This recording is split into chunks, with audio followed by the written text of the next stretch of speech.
Welcome to Mad About Money. I'm Maddy Alexander-Grout, and this is the podcast where we talk to interesting people about their interesting money stories. I'm here with Laura Gaga, who is from Reduction Radar. Laura is like one of the biggest yellow sticker fanatics that I've ever met in my life. I love her Instagram content.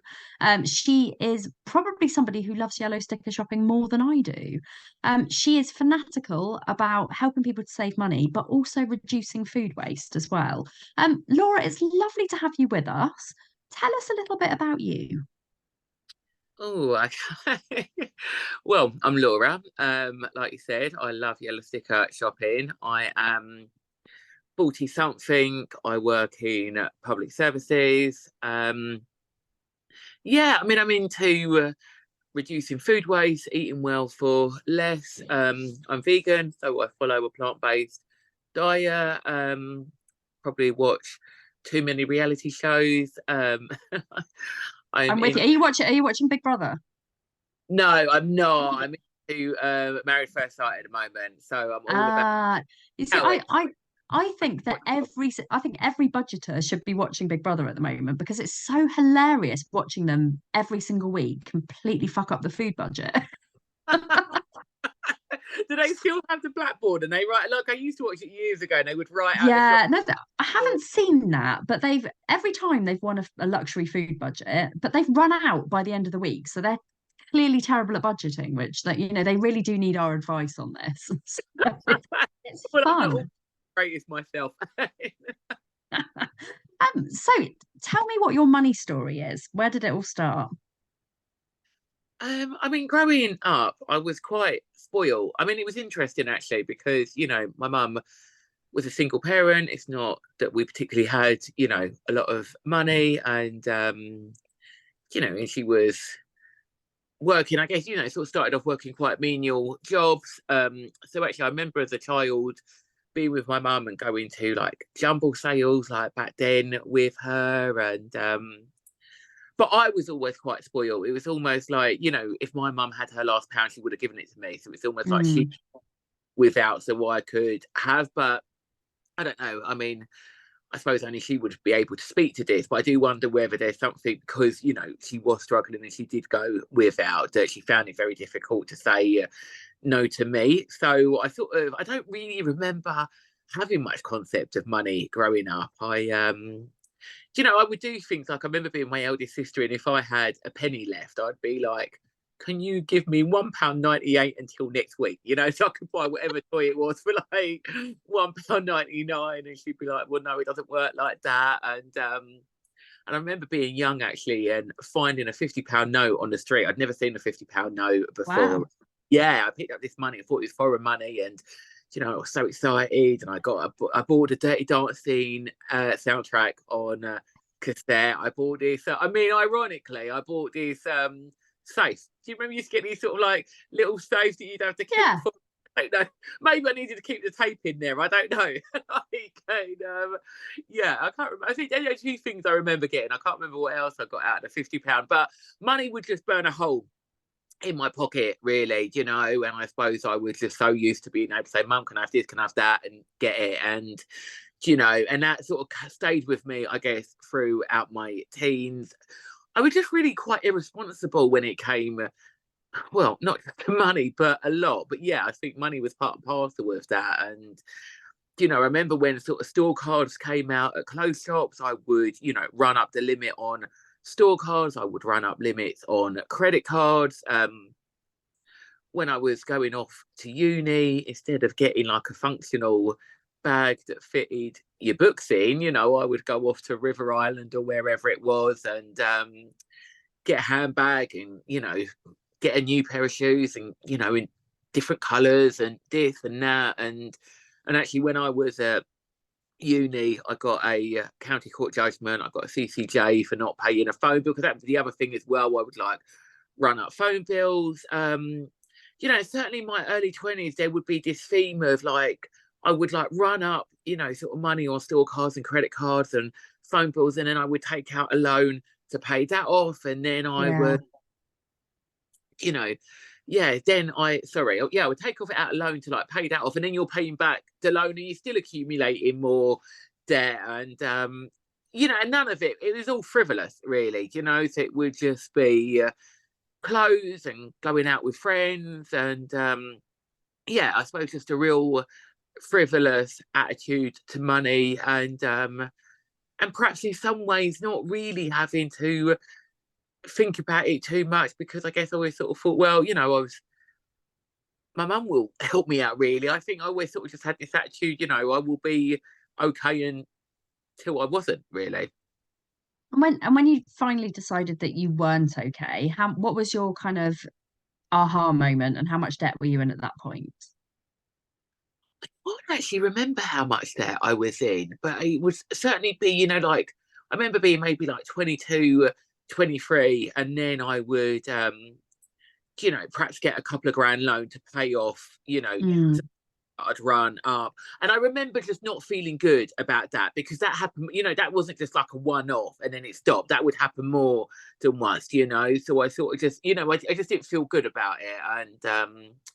And I guess it always sort of felt like you was in this cycle. So I think there was this sense of dissonance, always this sort of nagging feeling. So I don't know that there was an actual aha moment. But I think things just started changing as I got older. I guess I had greater responsibilities. mm, When I was in my, when I was like early 20s, my mum felt quite unwell, which is sort of another story. It's a longer story, but I guess it meant as I got into my mid 20s, I had to be more responsible. I was then paying rent. I was driving. I wanted a car. So I suppose there's all of these things in which you have to be a little bit more responsible. I started training as a probation officer as well when I was 25, and I think sort of maybe when I qualified when I was 27, that felt like quite an anchor. Um, mm. because I think there was just, well, I just sort of think, there has to be, a difference between you as a practitioner and the people that you're working with, and in some ways, in some ways I was feeling like there was a thin line, really. And so I think, I started becoming a little bit more responsible and making some lifestyle changes. But yeah, so I can't think of like a complete sort of light bulb aha moment, but there was definitely this like nagging A feeling. gradual Yeah, change. there was a sort of, like you said, a gradual feeling of this needs to change. And I suppose one of those of like, once, the CCJ, I mean, I never paid it off. It just cleared after the 6 years. And it was just like, well, I can't afford to do that again. And I guess just this sort of gradual feeling of, okay, once I've paid off this loan, this has to be it. And then and I guess sort of having to grow up with, having to fend for myself, really, I guess, as well. So I suppose with my mum being unwell, it's, I had to stand on my own 2 feet in a way, really. And and it's interesting because I mean, there was sort of a period in actually, which again, sort of now thinking back feels quite ironic. But there was a sort of a period where I actually became responsible for her finances as well Oh, as my. wow. I was like appointed her like what was called a guardianship under the Court of Protection. So so I guess there was maybe all of these sort of life events, lifestyle changes that were meaning that I was having to grow up, I suppose. Yeah. Yeah, and I think that kind of hits you, yes, sort of like late 20s. I always said that like my 20s were for like massively fucking up with money.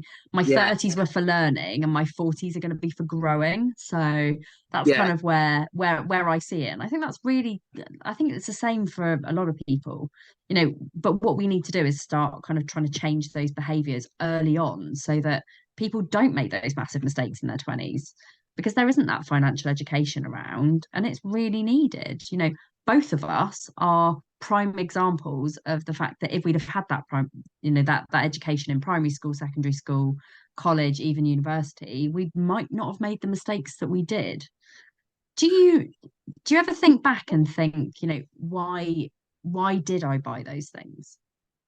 oh, it's a tough question. um no, I probably don't. I probably don't tend to think about it, but thinking about it now, I could probably give you a bit of a hypothesis. I suppose I don't tend to think back on those times, but if I were to, I would think probably the likelihood is, maybe being young, insecure, immature, perhaps you're looking for quick fixes. Mm. I also do wonder whether sometimes there's not always that complete sort of security or comfort within yourself. So there's something, I mean, I can't speak for all women, but sort of, I do think there's maybe a bit of a common theme of like, well, if I go out and buy these clothes, these new shoes, this handbag, it almost sort of suddenly transports you to being somebody that you're someone different. Aspiring to be, yeah, yeah. So yeah, I think, maybe the high as well of, going off shopping, maybe just some ingrained patterns as well. And it was interesting when you were saying around the education, because I think it's not just like within sort of schools and formal institutions, but also I sort of think within the home, because I think, Yeah. I guess like, I don't really feel like sort of my mum was ever able to teach me around like money management or, you need to save. I guess she would do what would be the easy parenting. So if I'm upset, I want this, I want that, she'd give it to me, and I mean, we're all guilty of that. I mean, my kids are like, "Mummy, I'm gonna have a tantrum until I can get something," and I'm like, "Here, have it," because I just, yeah, anything for an easy life, and I get that. It's definitely. hard. I mean, I think, Mm, it's not easy being a parent. I think it's well intended and there's something around, we want to see, your child happy and, when it makes her happy. And I think that was almost the attitude. And I think sort of whilst I've got older sisters and they would perhaps try and sort of, talk to me about, being sensible and whatnot. I guess ultimately, if it's not coming from my parent, I just sort of felt like, well, I can do what I want. And yeah, but yeah, I think there was probably something in, shopping made me feel some sort of void. I think especially as well when you're young and you don't really sort of know yourself that well, and there's an excitement that comes with shopping. Like I used to feel excited, like going around the shops and. I used to love TK Maxx and when I oh used to yeah, being a sort of being out in designer outlets and I mean, so I suppose I did like a bargain back then, or like to definitely get something a bit cheaper, but yeah, I think there's an excitement, there's a thrill that comes with shopping, but I think there's also I think it also maybe, well, certainly in my case, maybe tended to some insecurities that I perhaps didn't really recognize or appreciate at the time. yeah. I think there's a lot to be said for things like emotional spending, lack of self-worth, and kind of, actually aspiring to be something and spending money to get to that place. Yeah, Um, there was something as well, like I think especially definitely in my early 20s, not really being sort of skilled in containing my own feelings and my own emotions. You're constantly either projecting something or looking for some sort of outlet. So, clothes shopping makes you happy. If you're sad, you can go clothes shopping. If you're excited, you can go clothes shopping. Even a sense of running up the phone bills. It's like, maybe it's difficult. Well, I probably found it difficult at times to just sit by myself. So it's like I could be on the phone. And actually, I remember being young, and being in a sort of long-term relationship, but it was very volatile, very up and down, and and there would be periods that when it was sort of up and down, do you remember you used to get like the phone number for like clairvoyant lines in the back of oh magazines? God, yeah, yeah, yeah, yeah. Would be like ringing those on my mobile, because I think just like it would be really difficult to sit with this uncertainty and this overwhelm of emotions and what's going to happen between us and where are we? And, and I suppose you're looking for some sort of external validation or containment. And yeah, so I think there was definitely a difficulty in being able to provide some of those things myself, and I think Yeah. hopefully as you get older and you learn to be able to sit with uncomfortable feelings and tolerate it a bit better. And but yeah, I think definitely 20 years back I would have been looking for more of a distraction and an outlet. Yeah, I totally get that. So, what made you kind of go down the path that you're on now? What kind of prompted you to start yellow sticker shopping? And tell me a bit about the process. So I guess at the time I would have started yellow sticker shopping, I would have definitely been much better with money. So this is, I really probably started yellow sticker shopping, I guess 2011. So that's what, about 12 years ago now. And Yeah. yeah, and I mean, I would have, I think by that time I'd got myself in, I was living alone. I was definitely in a position where I was better with money at that point. And but actually, what got me into it is, and maybe a little bit of a backstory, is that growing up, I was also a can't cook, won't cook. So I never used to cook. Anything I did make would be really processed foods. Like back then I was an omnivore. So it'd be, a staple would be putting a chicken Kiev and in the oven, make and the peas. I mean, I do make a good mash. So I was a bit of a can't cook, won't cook. And then back in 2011, I was working with a friend, Andy. He was my work bestie. We would sit down and have lunch together, and he is really, really frugal. And so he would come in with food and it would have this yellow sticker on it. And so I was asking him about that, and he explained that stores will reduce food when it's approaching their best before or use by date. But I'd never heard of this. I'd never come across it. It was really new to me. So I was like, okay. And I think after he told me, I went to Sainsbury's in search of yellow stickers. And I think I first found a packet of 50p donuts. And Maddie, the high I felt, when I discovered, I was just like, wow, because you could save 75-90% off food, and it was just this massive exhilaration. So I then just started looking for yellow stickers. I couldn't believe it, because it was almost like you could get a £30 shot for £3, and I would bring anyone that would listen, So I'd come out and I'd be on the phone to my sisters, anyone, saying I bought this, and this, and it should have cost this, and this, and I was on such a high. I would come back home, I would be working out my savings, and yeah, I felt a massive high. And then I would come into work and I would talk to Andy about what I've got, and we would sort of think about what I could make with it. And I remember actually, him and a couple of other work colleagues talking me through how to make a stir fry. I don't think I'd ever done a stir fry at that point. And where I got such a high off these yellow stickers, I started, because in addition to being a can't cook, won't cook, growing up, I was an extremely fussy eater. Right. And then, I did relax a bit as I got older, but I was still really pretty fussy at this point. But I think when I started getting this high of yellow stickers and seeing all the stuff that I could get, I would try different things. So that was actually the first time that I'd ever tried radishes, because they'd be reduced. So I think, all right, well, for 10p, I'm going to give them a go. Yeah. So I would, just start getting all of these things. And I tried all sorts, considering I'm vegan now, I remember, getting offal because it would be reduced. I think, all right, I'll give it a go. So I just started buying loads of different foods. Was that the thing that turned you vegan? Because offal is so grim. Quite cheap, and especially if you're getting yellow stickers, but it's so vile. Yeah, yeah. Maybe it played a part. It just took me some years to catch up. But and then so I would buy all of these things, and then I would go through recipes books to see what I could make with them. I'd ring my sisters, sometimes they would talk me through how to make spaghetti bolognese or chili con carne over the phone. Yeah, and I just started really experimenting with food, and I guess it just opened up my relationship with food. It meant I was trying sort of more foods, different foods. I was cooking far more. I was becoming more confident in the kitchen. I felt more confident in sort of alternating ingredients. If I didn't have it, I would substitute it, and the internet is a wonderful thing. So if I wasn't sure, I would just look up what can I use instead of coriander.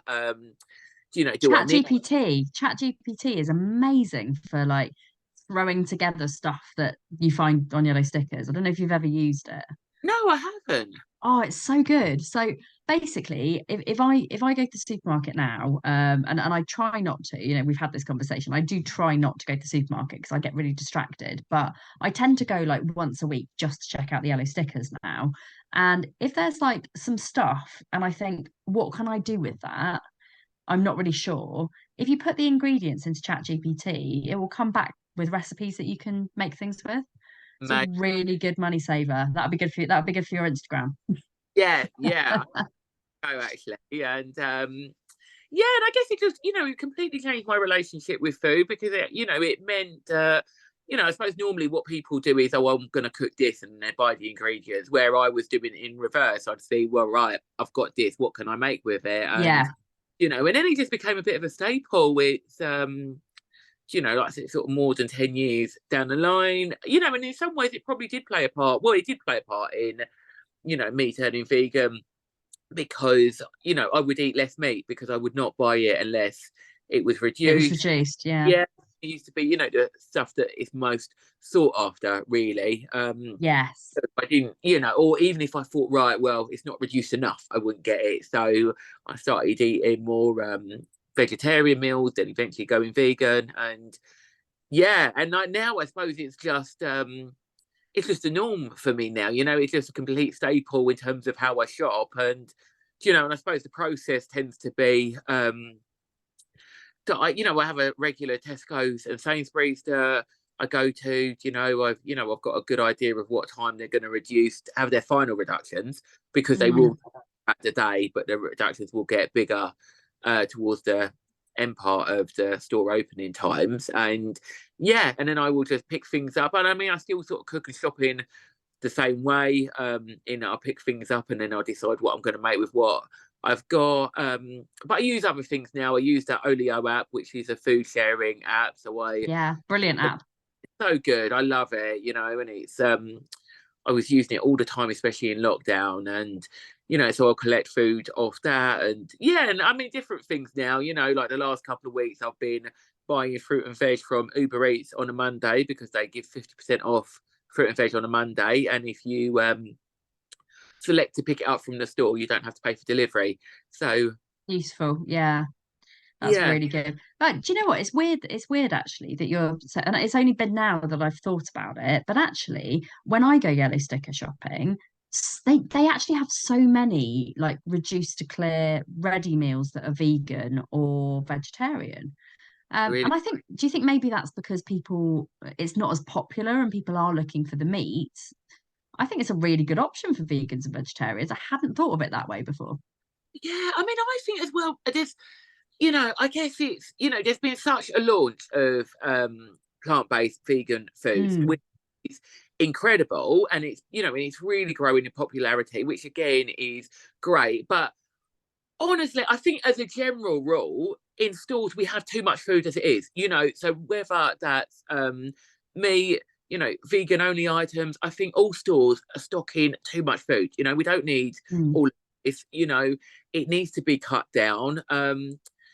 Essentially, really, yellow stickers shouldn't exist, like we shouldn't have this much surplus food. But so I think, what happens is, I guess, veganism is growing in popularity, so you're going to have different brands producing loads of different things, so ready meals or sandwiches or sweets or treats or whatever it is. And I guess I think more food is being produced than what we need. Yeah, um and so yeah, so I sort of, yeah, I mean, if that answers the question, really, I guess it's yeah. yeah, I think it's an issue, full stop. And I think we're probably seeing it more with veganism because there's so many more products being launched. And maybe as well, sometimes people are a little bit unsure as well, like if they eat meat and think, well, I'm not vegan, so I don't need to get that, so maybe some people are still a little bit like apprehensive or a bit I mean, unsure. it's a good money saver, isn't it? I mean, if you cut meat out of like a couple of meals a week, that's a really good way to save money. It And really, yeah, it's yeah. better And for the planet, it's good for it's good for the environment, it's good for reducing food waste, and it's healthy. So I think it's as a well, good there's way. a big sort of misconception that a vegan diet is expensive. But I mean, if you're gonna buy all these sort of branded products, perhaps, but actually, if you really sort of cut it back to basics, I mean, even if you're not buying yellow stickers, I saw in Sainsbury's the other day that they were selling chickpeas, I think with a nectar card, they were like 45p, so you can get a tin of chickpeas and, make a curry from that. And, Mm. there's so much that you can do. And, actually at the weekend, I picked up a couple of aubergines for free that a shop was closed, and they just left them outside. And Nice. yeah, so I took those home and I made this aubergine bake, and it was incredible. And but an office that I used to work at, on my like commute, I would go past this shop and they would do that, they would put anything surplus out. So I was often picking stuff up on the way to the office and on the way back. So again, there's so much food that you can actually probably get for free, really. Yeah. And I think that people think, oh, the Olio apps, like it's just, rank stuff that's people sat at the back of people's kitchens. But what they don't realize is that actually shops are partnering so that they can give away some of the stuff that's left over at the end of the day that people haven't bought. And it's just that they have these like food, I think they call them food warriors or something like that, food reduction. Food, yeah. And then they go out and they pass off all this food, and it's brilliant. It's so good for saving money and reducing waste, and also kind of making sure that people can eat when they really can't afford to, because sometimes it's not that easy to get to food banks, or sometimes there's a criteria as well for food banks, which isn't great. So it's Yeah. it's a good thing to do. So what would be your top tips for making sure that you make the most out of yellow sticker shopping? Oh, it's a good question. Go with an open mind. You can't go with a prescribed list and say, okay, well, today I'm gonna pick up milk and eggs and bread, like sort of thing. Yes. Be prepared to go with an open mind, and get a bit creative with it, because there's so much that you can do. If you see fruit and it's, the bananas are brown, or you see fruit that's going a bit soft, pick that all up, freeze it. It's great for smoothies and to put in oats, or, to even Yeah. bake it. Again, bread, freeze it. You can Yeah. use Do it. you know we had Kate Hall on the other day, Oh, I love talking that. about, we love Kate, talking about all the stuff that you can freeze. And my God, it's just so interesting. And people don't think about yellow sticker shopping and freezing. That was what I used to do. I used to go and buy all the meat and I used to freeze it, and then it was there, and I would plan my meals around what meat I had. And then just buy the basics, and kind of I built up a store cupboard. And that's another thing that you can do fairly easy, is if you've got a store cupboard, just go and look for the extra bits to make your meal into a meal. So important. Definitely, absolutely. So I sort of think, have an open mind, be creative, sort of think longer term as well, like I mean, I don't meal plan in the traditional sense, so I Mm, won't, I don't sit there and say, right, write out a list at the start of the week and say, Monday, Tuesday, Wednesday, I'm going to have this, this, and this. But somewhere in my mind, I am planning what I'm going to eat based on what's there, yeah. um, and then I think if something then changes that, like this evening, I forgot I was due to be at my sister's for dinner. So before she reminded me, I was thinking, right, I'm going to come home and have leftovers. I didn't, because I went to my sister's, but I will then just reshift that. So it's whether, okay, well, you can portion that up and freeze it, or I'll have that for For tomorrow's dinner. lunch, or yeah, yeah, I think have in mind what you're going to do with the food, so you don't have to be really rigid and, sort of plan for the whole week. Because, I mean, for some people that works really well. Yeah, I don't know that it would work too well for me. I sort of fear that I would maybe end up wasting a bit more, if I wasn't yeah, then following the plan. But I think, yeah, sort of have in mind what you're going to do with certain things as well. Because as well, I suppose, there's also no point in buying loads of stuff if you're not going to use, even if it's reduced, if you're not going to use it and it's just going to go to waste. So I think have in mind what you can make with what's there. I've even been known to, especially sort of at the beginning, sort of parts of me shopping in this way, I would literally be looking at recipes whilst I was like walking around the aisles on that's my phone. exactly what I do. What can I do with this?